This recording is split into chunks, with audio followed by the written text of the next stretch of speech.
चिंतना श्री गुरुदेव दत्त स्वामी महाराज की जय. छत्रपती शिवाजी महाराज की जय. श्री स्वामी समर्थ. आज मी आपल्याला अधिक महिन्यामध्ये गुरुचैत्र पारायण, नवनाथ पारायण असेल. गुरुचैत्र पारायण आपण 1 दिवसीय किंवा मग 3 दिवसीय किंवा 7 दिवसीय. 1 दिवस फक्त गुरुचैत्र पारायण आपण गाणगापूर इथे करत असतो. घरी पारायण करायचं असेल आपल्याला येणाऱ्या 17 मे पासून तर 15 जून पर्यंत, तर घरी 3 दिवसीय गुरुचैत्र पारायण असेल, 7 दिवसीय गुरुचैत्र पारायण असेल आणि रोज एक अध्याय गुरुचैत्र वाचनाचे कसे नियम आहे आणि नवनाथ पारायणाबद्दल, नवनाथ पारायण 9 दिवसीय नवनाथ पारायण आणि रोज एक अध्याय नवनाथ पारायणाचा किंवा रोज 2-2 अध्याय, 40 अध्याय आहे तर रोज 2-2 अध्याय जरी तुम्ही वाचले तर त्याचे नियम काय आहे आणि गुरुचैत्राचे पण रोज 1-1 अध्याय किंवा रोज 2-2 अध्याय वाचले तर त्याचे नियम काय आहे त्याच्याबद्दल मी आज पूर्ण माहिती सांगणार आहे. आपण चॅनलवर पहिल्यांदा आला असेल तर अवश्य सबस्क्राईब करा, म्हणजे येणारे नवीन व्हिडिओ श्री स्वामी समर्थ महाराजांचे गुरुचैत्राचे आणि नवनाथ पारायणाबद्दल माहिती भेटेल. सगळ्यात महत्त्वाचं म्हणजे या काळामध्ये अधिक मासामध्ये केलेलं पुण्य हे अधिक वाढत चालत असतं. 33 दिवस सेवा करायची आहे. मग सगळ्यात पहिले आपण करूया की 7-7 दिवसाचं पारायण.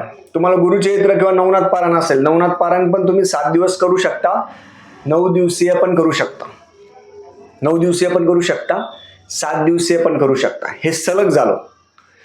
7 दिवसीय करायचं असेल तर 7 दिवसाचे नियम जे आपले ब्रह्मचार्याचे नियम आहे, गादीवर झोपायचं नाही, ब्रह्मचार्याचे नियम, खाण्यापिण्याचे असे काही नियम नाही, पालेभाज्या सगळ्या खाऊ शकता आणि पोथी मांडून, फक्त पोथी मांडायची, बाकी दुसरं काही मांडण्याची गरज नाही.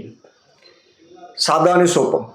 हे 7-7 दिवसाचे तुम्ही सलग गुरुचैत्र पारायण करू शकता. 21 दिवस तर उलाल तुमची. आता नवनाथ पारायण करायचंय, पहिले गुरुचैत्र आणि नवनाथ सोबत नाही करायचं. पहिले गुरुचैत्र पारायण 7 दिवसाचं करायचं, नंतर नवनाथ पारायण 7 दिवसाचं करू शकता आणि परत मग गुरुचैत्र पारायण आणि नंतर मग नवनाथ पारायण. हे असं 7-7 दिवसाचं तुम्ही करू शकता. घरी जर कोणी करणारा असेल तर 3 दिवसीय पण गुरुचैत्र पारायण करू शकता. 3 दिवसीय गुरुचैत्र पारायण करायचं असेल तर पहिल्या दिवशी 22 अध्याय, नंतर 33 अध्याय आणि नंतर 53 अध्याय, असे अध्याय फ्लोट करायचे आणि 3 दिवसीय गुरुचैत्र तुम्ही घरी वाचू शकता. काही हरकत नाही. ज्यांची स्पीड चांगली असेल, सगळ्या गोष्टी असेल ते वाचू शकता. आता ज्यांना रोज गुरुचैत्र वाचायचंय, गुरुचैत्र आणि नवनाथ पारायण हे सोबत वाचायचं नाही, हे लक्षात घ्या. सोबत नाही, सोबत वाचू शकत नाही तुम्ही. मग तुम्हाला जर या 33 दिवसामध्ये सेवा करायची, मग पहिले तुम्हाला गुरुचैत्र जे पारायण आहे, रोज जर अध्याय वाचायचे असेल, रोज अध्यायाला कोणतेही नियम नाही. तुम्ही रोज 2-2 गुरुचैत्राचे अध्याय जर वाचले, रोज 2-2 जर वाचले ना, तर आपल्या त्या 33 दिवसामध्ये सगळी सेवा होऊन जाईल आपली. रोज 2-2 अध्याय किंवा नवनाथ पारायण, नवनाथांचे जर तुम्ही 40 अध्याय नवनाथांचे रोज 2-2 अध्याय जरी वाचले नवनाथ पारायणाचे, त्याला पण कोणतेही नियम नाही. पण नवनाथ वाचन असताना साडी घालावी, हातामध्ये बांगड्या असेल, हळद असेल, कुंकू असेल, डोक्यावर पदर असेल, गाठ सगळी सोडून द्यायची. नवनाथ पारायणाचे तुम्ही 2 अध्याय जरी रोज 2-2 अध्याय जरी वाचले, 40 अध्याय आहे तर आपले ते 20 दिवसामध्ये होऊन जाईल. 20 दिवसामध्ये होऊन जाईल, आपलं काही प्रॉब्लेम नाही. 20 दिवसामध्ये आपले ते 40 अध्याय आहे, रोज 2-2 अध्याय वाचायचे. ते वाचन झाल्यानंतर आपण एक 7 दिवसाचं गुरुचैत्र पारायण करायचं, हे पण करू शकतो. किंवा आपण त्याच्यामध्ये रोज अध्याय, कारण की नवनाथ आणि गुरुचैत्र सोबत वाचायला चालत नाही, हे लक्षात ठेवा. मग तुम्हाला काय करावं लागेल, मोठं नवनाथ वाचावं लागेल आणि संक्षिप्त गुरुचैत्र आहे ते वाचावं लागेल. हे आपण करू शकतो, हे करू शकतो. पण त्याच्यासोबत आपण रोज वाचायला, आता तुम्ही 17 तारखेपासून सुरू करणार, 17 तारखेपासून सुरू केल्यानंतर सगळ्यात पहिले आपण 7 दिवसीय गुरुचैत्र पारायण करायचं आणि आपल्या ज्या महिला करणार असेल, त्यांच्या सासरचं पित्र असेल, माहेरचे पित्र असेल, त्या पित्रांना शांतीसाठी पारायण असेल ते पारायण आपण करू शकतो. तुम्हाला नवनाथ पारायण आणि ज्यांना जे पित्रांसाठी आहे त्यांनी भागवत पारायण करायचं. भागवताचे रोज 1 अध्याय जरी वाचले तरी चालतं. पहिला स्कंद, दुसरा स्कंद जे भागवताचे पारायण आहे ते भागवताचे पारायण पण आपण करू शकतो. म्हणजे मला सांगायचा उद्देश हाच आहे की आपण जसं स्वामी पुण्यतिथी असेल, दत्त जन्मोत्सव असेल, त्यावेळेस जसं पारायण करतो तसं हे पारायण करायचं. पूजा मांडणी करताना साधी सोपी पूजा मांडणी करायची, फोटो ठेवायचा आणि साधी सोपी पूजा मांडणी करून आपण गुरुचरित्र पारायण असेल, नवनाथ पारायण असेल, स्वामी चरित्र असेल, हे आपण वाचू शकतो. भगवान विष्णूंची सेवा जास्त करायची, कारण की हा महिना पूर्ण भगवान विष्णूसाठी. मग काय करायचं, वाचायला पुस्तक असेल, पोथी असेल, सगळ्यांनी घेऊन ठेवा. एक पाठ मांडा, पोथी ठेवा आणि रोज स्नान करायचं. स्नान केल्यानंतर देवपूजा झाल्यानंतर आपण हे जे रोज एक एक 2-2 अध्याय आहे ते रोज 2-2 एक अध्याय आपण वाचू शकता. त्याला कोणतंही बंधन नाही, कोणतंही बंधन नाही त्याला. सेवा करायला कोणतंही बंधन नाही. आणि जर तुम्हाला जमलं तर 7-7 दिवसाचे गुरुचरित्र पारायण असेल ते सलग करायचे. शेवटच्या दिवशी उद्यापन करायचं, सगळ्यात शेवटी. 3-4 पारायण आहे ते आरामशीर होऊ शकता. पण या पारायणामध्ये कसं असतं, ते ब्रह्मचर्याचं पालन असेल, खाण्यापिण्याचे नियम असेल. खूप जण म्हणणार मग आमचे प्रॉब्लेम आहेत, प्रॉब्लेमचे 4-5 दिवस सोडून द्या. प्रॉब्लेमचे 4-5 दिवस सोडून द्या, ते सोडून आपण पारायण आहे ते पुढे कंटिन्यू करू शकतो. कारण की अधिक महिना जो येणारा आहे तो 2 वर्षानंतर, 2 वर्ष 8 महिन्यानंतर येत असतो. म्हणून या 30 दिवसामध्ये तुम्हाला जेवढी सेवा करता येईल तेवढी सेवा करून घ्यायची. नामस्मरण हे सगळ्यात महत्व आहे. नामस्मरणाशिवाय दुसरं काहीच नाही. किती जरी आपल्याला किती अडचण आली, काही जरी झालं तर नामस्मरण आपण सोडायला नाही पाहिजे. नामस्मरण जर कंटिन्यू करत राहिलो तर आपल्याला कसल्याही प्रकारची चिंता राहत नाही. हे लक्षात ठेवा, कसल्या प्रकारची चिंता राहत नाही.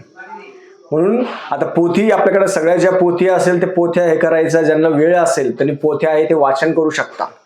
भागवत असेल, संक्षिप्त गुरुचरित्र असेल, स्वामी चरित्र असेल, दुर्गा सप्तशती असेल, प्रपंच करून परमार्थ करायचा.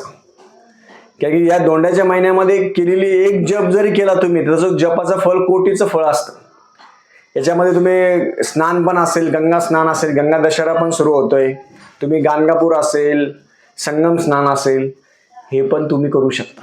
आता खूप जण म्हणणार दादा आम्ही बॅचलर राहतो, वेगळे राहतो, एकटे राहतात. तुम्ही पण पोथी घेऊन गुरुचरित्राचे रोज एक अध्याय वाचू शकता. क्रमशः पहिला अध्याय वाचला, रोज 2 अध्याय वाचा किंवा 1 अध्याय वाचा. अध्याय वाचल्यानंतर दर्शन घ्यायचं, बस. तुम्हाला कोणतेही नियम नाही, काही नाही. पण या अधिक महिन्यामध्ये ब्रह्मचर्याचं पालन जर आपण केलं त्याचं फळ चांगलं आहे. जास्त हा जो महिना असतो ना, या 33 दिवस असताना 33 दिवसामध्ये जर ब्रह्मचर्याचं पालन असेल, आपला आचार विचार चांगला ठेवणं, 33 दिवसामध्ये मौन धारण करणं, 33 दिवसामध्ये आपल्याकडून कोणाला त्रास न होणं, 33 दिवस शांत राहणं आणि मनापासून सेवा करणं, हे जे 33 दिवस मनापासून जो व्यक्ती करेल ना, तर पुढं कधीच त्रास नाही होणार. नामस्मरण, गुरुचरित्र पारायण, नवनाथ पारायण ह्या गोष्टी आपण करायला पाहिजे. साधं सोपी सेवा आहे. जर तुम्हाला रोज 7 दिवसाचं गुरुचरित्र नाही जमलं, नवनाथ पण 9 दिवसाचं नाही जमलं, तर रोज 2-2 अध्याय वाचा, बस. कोणतेही नियम नाही त्याला. रोज नवनाथांचे 2-2 अध्याय वाचायचे किंवा गुरुचरित्राचे 2-2 अध्याय वाचा. त्याला कोणतेही नियम नाही. पोथी हलवायची नाही, पोथी फक्त एका ठिकाणी ठेवायची. पूजा मांडण्याची पण गरज नाहीये. नुसते पोथी ठेवून द्या, रप्पीच ठेवा. सकाळी स्नान करायचं, 2 अध्याय वाचायचे, म्हणजे तुमचे या अधिक महिन्यामध्ये 33 दिवसामध्ये तुमचं जे पारायण आहे ते पारायण पूर्ण होऊन जाईल. रोज 2-2 अध्याय वाचले तर होऊन जातं, काही प्रॉब्लेम नाही. सोपी सेवा आहे. आता हे कधी करायचं, तुम्ही हे सकाळी करू शकता, दुपारी करू शकता, रात्री पण करू शकता, काही हरकत नाही. आता ज्यांना ऑफिसमुळे याच्यामुळे जमत नसेल, स्नान करून करा, तोंड हातपाय धुवा, आंघोळ करा, किंवा सकाळच्या वेळेस सकाळी 5 वाजेपासून तुम्ही कधीही करू शकता. ज्यांना खूपच नाही जमतच नाही काही करायला, ज्यांना 7 दिवसाचं गुरुचरित्र पारायण करायला जमत असेल, त्यांनी सकाळी 5 वाजता 3 वाजेपासून आपण गुरुचरित्र पारायण करू शकतो. त्याला कोणतंही बंधन नाही. मनापासून जर केलं ना तुम्ही, तर ह्या 7 दिवसामध्ये तुम्हाला, या 33 दिवसामध्ये एक गुरुचरित्र पारायण संकल्प करायचा. एक गुरुचरित्र पारायण, एक नवनाथ पारायण.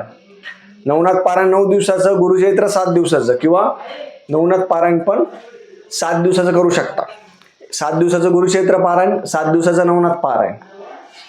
आणि नंतर मग संक्षिप्त गुरुचरित्र असेल, दुर्गा सप्तशती असेल, या सेवा आपण करू शकतो.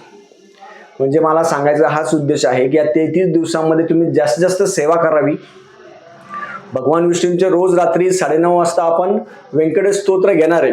रोज 3 वेळा 11 वेळा रोज 11 वेळा व्यंकटेश स्तोत्र घेणार आहे आपण 33 दिवस.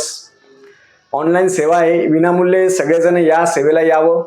रोज 33 दिवस रात्री 9:30 वाजता 11 वेळा व्यंकटेश स्तोत्र, 11 वेळा छानपैकी आपण संस्कृतमध्ये घेणार आहोत. या सेवेला सगळ्यांनी यावं. 17 तारखेपासून तर 15 जूनपर्यंत लगातार सेवा चालू राहणार आहे आपली.